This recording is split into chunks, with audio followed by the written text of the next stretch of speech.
हमारे साथ जुड़ रहे हैं डॉक्टर स्वामीनाथ साहनी जी। और आइए इनसे रूबरू में पूछते हैं कि आप बांसडीह विधानसभा से विधायकी का चुनाव भी लड़े थे, और बता दूं आपको कि निर्दलीय प्रत्याशी लड़े थे अपने दम पे।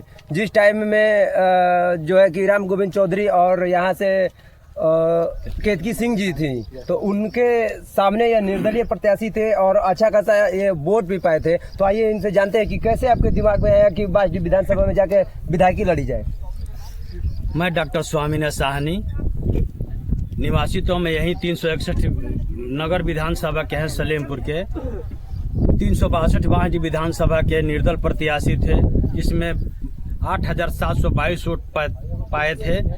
हमारे समाज के सबसे निचले पावदान पर है, जैसे उधर का है देवड़ी, हालपुर, केवटलिया कला, मंगलपुरा, रुकनपुरा, सकलपुरा, ककाकुड़ा, जानकी छपरा, डोही, मुसे, चांदपुर, शिवपुर, सूरजपुरा, कथौली, नारायणपुर, साहोडी, बड़ौसरी, सलेमपुर, परसपुर, भीखपुर। सपा की सरकार बनाई, 20 वर्ष हम लोग मायावती की सरकार बनाए, और 15 वर्ष से तो भाजपा की सरकार बना रहे हैं, लोकसभा से लेकर विधानसभा तक। लेकिन हमारे समाज को कोई देखने वाला नहीं है।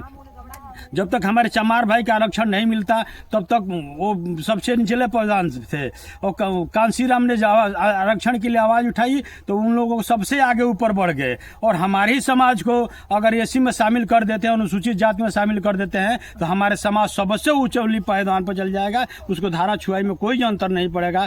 तो इसीलिए हम कहते हैं भाजपा सरकार से भी कि हम लोग 2014 में भी आपको वोट दिए थे, 2017 में भी दिए थे, 2019 में भी दिए थे, 2022 में भी दिए थे, 2024 में दिए थे। आपका सोच रहे हैं कि 2027 में दे, 2029 में दे, लेकिन आरक्षण आप नहीं देंगे तो भाजपा सरकार को हमारे समाज वोट नहीं देंगे। लोकसभा में देखिए 2024 में सपा ने पा गए 44 सीट और भाजपा ने सबसे निचले पावदान पर चली गई।